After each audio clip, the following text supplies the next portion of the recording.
যেতিয়া সভাপতিজন মেৰুদণ্ডহীন হ'ব তেতিয়া এনেকুৱাই অৱস্থা হ'ব।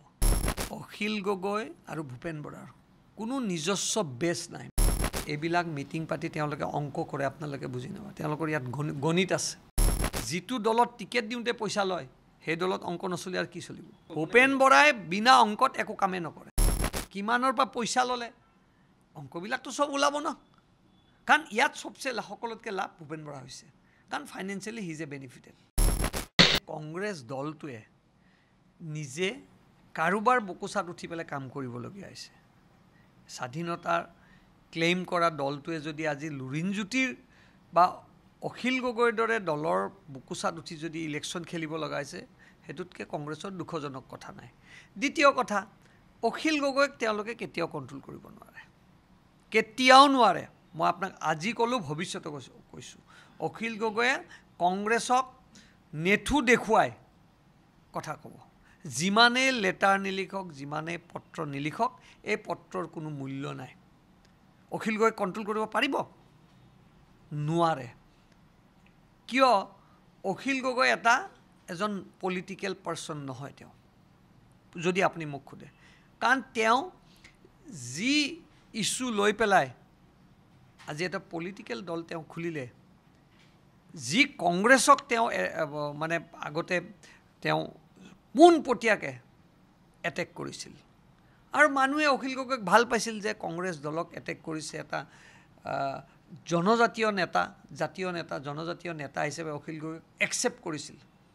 কিন্তু এইবাৰ অখিল গগৈ আচল চৰিত্ৰটো অসমৰ ৰাইজেও গম পাইছে, আৰু কংগ্ৰেছৰ হাতত এই দম নাই। আনকি ৰাহুল গান্ধীৰো এই দম নাই। মই আপোনাক ক'লোঁ, দম নাই।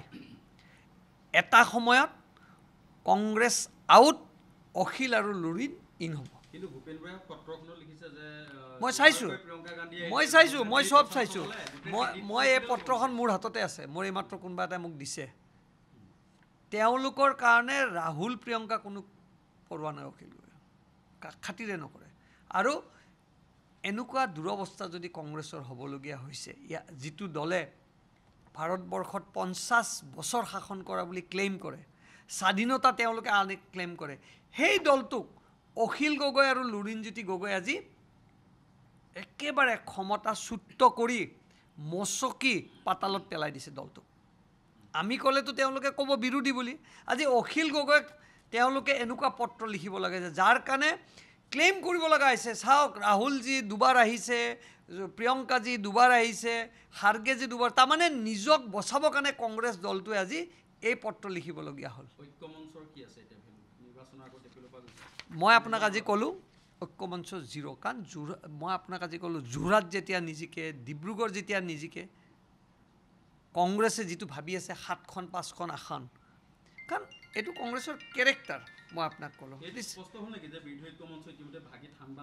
দাদা আপোনাক মই ক'লোঁ, যোৱাবাৰ ভোজ ভাত পাতিছিল ন তেওঁ, এইবাৰ তেওঁ কৈছে মই ভোজ ভাত নাপাতোঁ। মেণ্টেলি তেওঁ প্ৰিপেয়াৰ হৈ গৈছে যে 26ত মই মুখ্যমন্ত্ৰী হ'ম।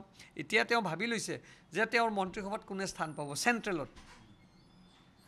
এইবিলাক সপোন, কালিও মই কৈছোঁ যে সপোন দেখা সম্ৰাট হ'ল ভূপেন বৰা।